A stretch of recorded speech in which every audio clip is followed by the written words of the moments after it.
அன்புக்குரிய மாணவர்களே, இந்த பகுதியில தெர்மோடைனமிக்ஸினுடைய ஒரு முக்கியமான application calculation of W, Q, delta E and delta H for a reversible isothermal expansion of an ideal gas. எப்படி இந்த ப்ராப்ளத்தை சால்வ் பண்றது அப்படிங்கிறத பார்க்கலாம். இந்த ப்ராப்ளத்தை சால்வ் பண்றதுக்கு முன்னாடி 4 கண்டிஷன் இங்க கொடுத்துருக்காங்க. ஒரு condition, system ideal case, expansion நடக்குது ஐசோதெர்மல் கண்டிஷன்ல, ரிவர்சிபிள் கண்டிஷன்ல. ஒரு சிஸ்டத்தை நம்ம ஐடியல் கேஸ் அப்படின்னு கன்சிடர் பண்ணோம்னா இந்த ஐடியல் கேஸ் சில கண்டிஷன்ஸை ஃபுல்ஃபில் பண்ணணும். Number 1, basic gaseous laws, Boyle's law, Charles law, Avogadro's law, இந்த லாவை எல்லாத்தையும் எந்த கேஸ் ஒபே பண்ணுமோ அந்த கேஸை தான் நம்ம ஐடியல் கேஸ்ன்னு சொல்லுவோம். அதே மாதிரி ஃபண்டமெண்டல் ஐடியல் கேஸ் ஈக்குவேஷன் நம்ம எல்லாத்துக்கும் தெரியும் இல்லையா, PV is equal to nRT. இந்த கேஸ் ஈக்குவேஷனை ஒபே பண்ணணும். Third one, postulates of kinetic theory of gases சொல்லி சில அசம்ப்ஷன்ஸ் இருக்கு இல்லையா, அந்த அசம்ப்ஷன்ஸை ஃபுல்ஃபில் பண்ணணும். இது எல்லாத்தையும் எந்த கேஸ் ஒபே பண்ணுமோ அந்த சிஸ்டத்தை நம்ம என்ன செஞ்சிருக்கோம் அப்படின்னா இன்னைக்கு எடுத்திருக்கோம். செகண்ட் ஒன், ஒரு ஐடியல் கேஸ் எக்ஸ்பேண்ட் ஆகுது அப்படின்னா ஒரு கேஸுக்கு என்ன ஆப்பர்ச்சுனிட்டி இருக்குதுன்னா கம்ப்ரஷன் ஆகலாம், எக்ஸ்பான்ஷன் ஆகலாம். இங்க கண்டிஷன் எக்ஸ்பான்ஷன். எக்ஸ்பான்ஷன் ஆகுதுன்னா வால்யூம் இன்க்ரீஸ் ஆகுறதுக்கு வாய்ப்பு இருக்கு. Third condition isothermal process. Isothermal process நம்ம நிறைய ப்ராசஸ் இந்த தெர்மோடைனமிக் ப்ராசஸஸ் நம்ம படிச்சிருக்கோம். இந்த ஐசோதெர்மல் கண்டிஷன் அப்படின்னு வர்றப்ப iso same, thermal temperature remains constant in a particular process. அந்த வினை முழுவதும் அல்லது அந்த தொடர் நிகழ்வு முழுவதும் டெம்பரேச்சர் மாறாமல் இருக்கும்.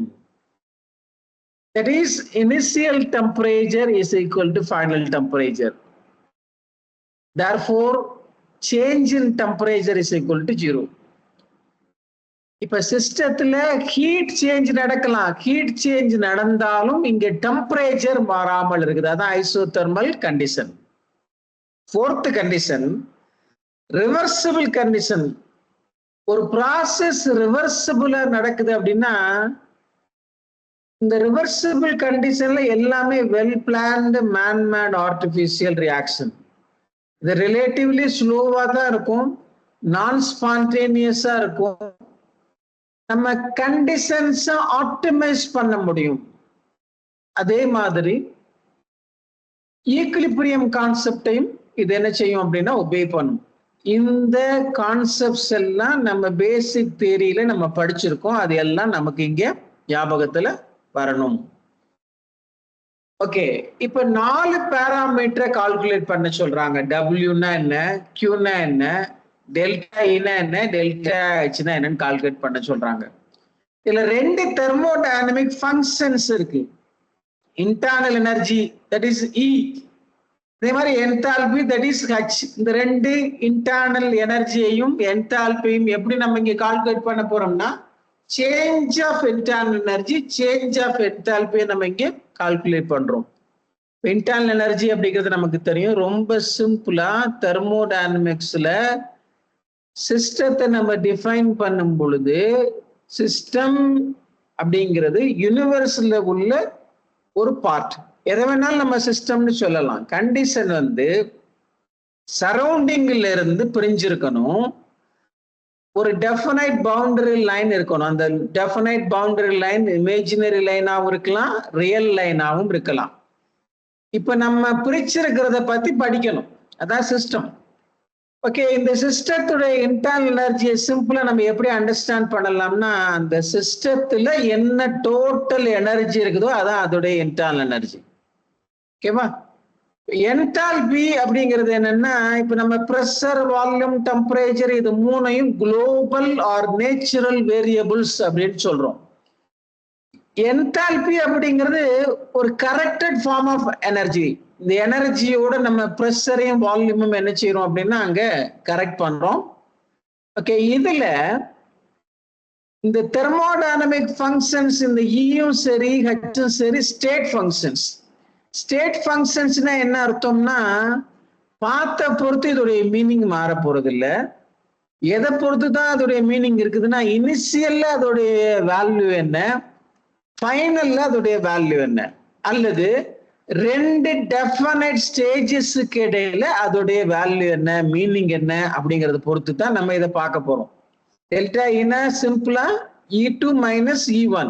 E1னா இனிஷியல் ஸ்டேட்ல இன்டர்னல் எனர்ஜி எப்படி இருந்துச்சு, E2னா ஃபைனல் ஸ்டேட்ல இன்டர்னல் எனர்ஜி எப்படி இருந்துச்சு. இதுக்கு ரெண்டுக்கு இடையில உள்ள நெட் டிஃபரன்ஸ் தான் டெல்டா இ. அதே மாதிரி தான் டெல்டா ஹச் அப்படின்னா H2 மைனஸ் H1. H1னா ஒரு கெமிக்கல் ரியாக்ஷன்ல ஆரம்பத்துல என்தால்பி என்ன இருந்துச்சு, அது H1. முடிவுல என்தால்பி என்ன இருந்துச்சு, அது H2. ரெண்டுக்கும் இடையில உள்ள டிஃபரன்ஸ் தான் டெல்டா ஹச். ஓகே, மேல இருக்கக்கூடிய ரெண்டு parameter W and Q. W என்ன சொல்லுவோம் அப்படின்னா, Wவும் சரி Qவும் சரி both are algebraic functions. W க்கான formula W is equal to force into displacement. அதே மாதிரி Q அப்படிங்கிறது என்னன்னா,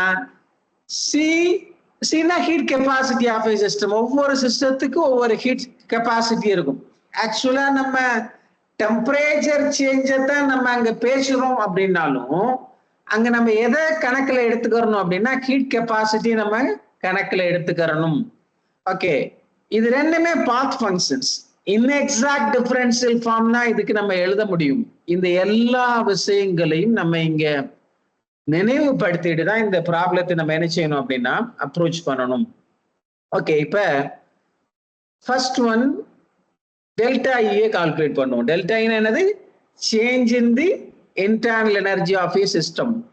ஓகே, நமக்கு தெரியும் ஐடியல் கேஸை பொறுத்த வரைக்கும் இன்டர்னல் எனர்ஜி அப்படிங்கிறது டெம்பரேச்சரை பொறுத்து மட்டும்தான் மாறும்.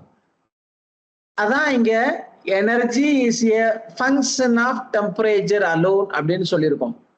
Rest of the global variables வால்யூமோ பிரஷரோ இன்டர்னல் எனர்ஜி என்ன செய்யாதுன்னா தீர்மானம் செய்யாது.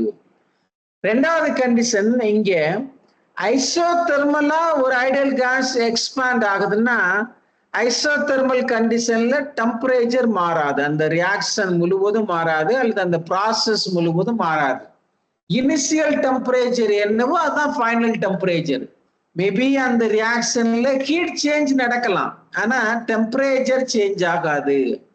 டெம்பரேச்சர் சேஞ்ச் ஆகாம இருக்கும் பொழுது internal energy delta E is equal to 0. அப்போ ஒன்னு கண்டுபிடிச்சு முடிச்சிட்டோம், change of internal energy is equal to 0. Second parameter calculation of change of the enthalpy. நமக்கு தெரியும் என்தால்பியினுடைய mathematical definition H is equal to E plus PV. Hனா enthalpy, Eனா internal energy, Pனா பிரஷர், Vனா வால்யூம் நமக்கு தெரியும். ஓகே, H அப்படிங்கிறது ஸ்டேட் ஃபங்க்ஷன் அப்படிங்கிறதுனால இந்த ஈக்குவேஷன் நம்ம எப்படி எழுதலாம், delta H is equal to delta E plus delta PV. அல்லது சிம்பிள் மேத்தமேட்டிக்கல் கான்செப்ட் படி ஈக்குவேஷனுடைய ரைட் ஹேண்ட் சைட்ல நம்ம எந்த சிம்பிளை இன்ட்ரடியூஸ் பண்றோமோ அதே சிம்பிளை லெஃப்ட் ஹேண்ட் சைடு இன்ட்ரடியூஸ் பண்ணா அந்த ஈக்குவேஷன்ல எந்த சேஞ்சும் நடக்காது, ஈக்குவல். நம்ம என்ன பண்ணிருக்கோம், டெல்டாவை இன்ட்ரடியூஸ் பண்ணிருக்கோம். தெர்மோடைனமிக்கலி ஹச்ங்கிறது ஈங்கிறது ஸ்டேட் ஃபங்க்ஷன். அதனால டெஃபினைட் மீனிங்கை நம்ம ரெண்டு ஸ்டேஜஸ்க்கு இடையில எக்ஸ்ட்ராக்ட் பண்ண முடியுங்கிறதுனால நம்ம இங்க என்ன செய்யலாம், டெல்டா போடலாம். ஓகே, again ஐசோதெர்மல் ப்ராசஸ் அப்படிங்கிறதுனால delta D is equal to 0. நம்ம ஏற்கனவே டெல்டா இ 0ன்னு பார்த்திருக்கோம் இல்லையா, அதை கொண்டு வந்து இந்த ஈக்குவேஷன்ல சப்ஸ்டிட்யூட் பண்ணோம்னா we get delta H is equal to delta PV. இப்போ நமக்கு ஒரு புது ரிலேஷன் உருவாயிருக்குது, change in enthalpy is equal to delta PV அப்படிங்கிற ஒரு ஃபார்முலேஷன் ஜெனரேட் ஆயிருக்கு. What do you mean by delta PV? இப்ப டெல்டா பிவினா என்னன்னு பார்க்க போறோம். இதை சால்வ் பண்றதுக்கு நமக்கு என்ன தெரியும்? சிஸ்டம் ஐடியல் கேஸ், அந்த ஐடியல் கேஸ் உடைய fundamental equation PV is equal to nRT. சரிதானா? எகைன் பிரஷரும் வால்யூமும் டெம்பரேச்சரும் மூணுமே ஸ்டேட் ஃபங்க்ஷன்ஸ். அல்லது மேத்தமேட்டிக்கல் கான்செப்ட் படி ஈக்குவேஷனுக்கு லெஃப்ட் ஹேண்ட் சைடு டெல்டாவை இன்ட்ரடியூஸ் பண்றோம், ரைட் ஹேண்ட் சைடும் டெல்டாவை இன்ட்ரடியூஸ் பண்றோம். We get delta PV is equal to delta nRT. Temperature கான்ஸ்டன்ட்ங்கிறதுனால change in temperature delta T ஜீரோங்கிறதுனால அந்த ஈக்குவேஷனுடைய ஒரு பார்ட்ல இருக்கக்கூடிய delta n R T the whole term என்ன ஆயிரும்? ஜீரோ ஆயிரும். therefore delta PV is equal to 0. இந்த டெல்டா பிவி ஜீரோங்கிறத கொண்டு போய் மேல உள்ள ஈக்குவேஷன்ல சப்ஸ்டிட்யூட் பண்ணோம்னா delta H is also equal to 0. Isothermal கண்டிஷனை பொறுத்த வரைக்கும் சேஞ்ச் இன் இன்டர்னல் எனர்ஜியும் 0, சேஞ்ச் இன் என்தால்பியும் 0 அப்படிங்கிறது நம்ம இங்க என்ன ஞாபகத்துல வச்சுக்கணும். இப்ப அடுத்த ரெண்டு பேராமீட்டரும் சேர்ந்தாப்புல பார்க்க போறோம். ஏன் சேர்ந்தாப்புல பார்க்க போறோம்னா அது ரெண்டையும் ரிலேட் பண்ணக்கூடிய ஒரு ஃபண்டமெண்டல் ஈக்குவேஷன் நம்மள்ட்ட இருக்குது. ஃபர்ஸ்ட் லா ஆஃப் தெர்மோடைனமிக்ஸ் உடைய ஒரு மேத்தமேட்டிக்கல் ஃபார்முலேஷன் தான் delta is equal to Q minus W. Isothermal கண்டிஷன்ல delta E 0, therefore W is equal to Q or Q is equal to W. Beautiful formulation. நம்ம ஒரு எவ்வளவு ஹீட்டை சப்ளை பண்றோமோ அவ்வளோ ஹீட்டும் ரெஸ்பெக்டிவ் ஒர்க்கா மெக்கானிக்கல் ஒர்க்கா மாறிடுச்சுன்னு அர்த்தம். எப்ப? ஐசோதெர்மல் கண்டிஷன்ல. ஓகே, W பத்தி நமக்கு என்ன தெரியும் அப்படின்னா W is equal to PdV அல்லது P delta V அப்படின்னு நமக்கு தெரியும். ஓகே, இப்ப ரிவர்சிபிள் கண்டிஷன்ல ஒரு ஐடியல் கேஸ் எக்ஸ்பேண்ட் ஆகுது. அந்த ideal gas n numbers of டைம்ஸ்ல இன்ஃபைனைட் ஸ்டெப்ஸ்ல நடக்கலாம். அதை நம்ம இங்க சால்வ் பண்றதுக்காக சிங்கிள் ஸ்டெப்ல நடக்கிறதா நம்ம அஸ்யூம் பண்றோம். அப்படி சிங்கிள் ஸ்டெப்ல நடந்துச்சுன்னா இந்த ஈக்குவேஷன் எப்படி மாறும்? dW is equal to PdV. Delta விக்கும் டிவிக்கும் என்ன டிஃபரன்ஸ்? டிவினா small change of volume. Okay, இந்த ஈக்குவேஷனை நம்ம இப்ப ரீஅரேஞ்ச் பண்றோம். அடுத்தது எக்ஸ்டர்னல் பிரஷர் அப்படிங்கிறதுக்கும் கேஸ் பிரஷருக்கு இடையில ஒரு சின்ன டிஃபரன்ஸ் இருக்கு. கேஸ் பிரஷர் எக்ஸ்டர்னல் பிரஷரை விட அதிகமா இருக்கு. அதனால அந்த டிஃபரன்ஸ் இங்க சப்ஸ்டிடியூட் பண்றோம். ஃபைனலா இந்த ஈக்குவேஷன் எப்படி மாறுதுன்னா TW is equal to PdVன்னு மாறுது. இந்த ஈக்குவேஷனை நம்ம என்ன பண்றோம்? இன்டகிரேட் பண்றோம்.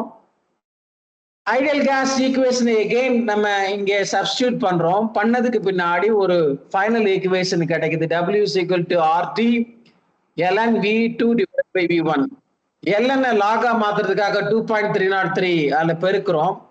எகெயின் நமக்கு இங்க என்ன தெரியும்? ஐசோதெர்மல் கண்டிஷன்ல W is equal to Q, Q is equal to W. அதனால W க்கு என்ன மீனிங்கோ அதான் Q க்குமான meaning. Q is equal to 2.303 RT log V2 divided by V1. Okay, இந்த ப்ராப்ளத்தோட எண்ட்ல நம்ம என்ன அண்டர்ஸ்டாண்ட் பண்ண முடியுதுன்னா ஐசோதெர்மல் கண்டிஷன்ல change in internal energy is equal to 0, change in enthalpy is also equal to 0, W is equal to Q, Q is equal to W. W ஓட meaning என்னன்னா 2.303 into R into T log V2 divided by V1. Thank you very much for